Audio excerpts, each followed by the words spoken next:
If you're dating a Taurus guy and wondering if he's falling for you, here are some signs to look out for. Taurus men are stable and reliable, but can be hard to read initially because they take time to open up. When a Taurus is in love, he'll want to spend every free moment with you, always planning the next meetup or exchanging messages.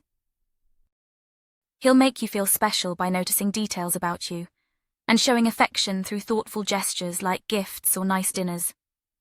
In addition, a Taurus in love will make lots of physical contact and include you in decision-making. They'll want to merge routines and be a part of your social life fully.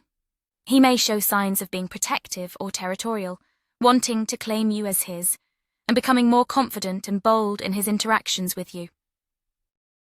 Ultimately, a Taurus man in love will prioritize your relationship as stability and focus are key values for this earth sign.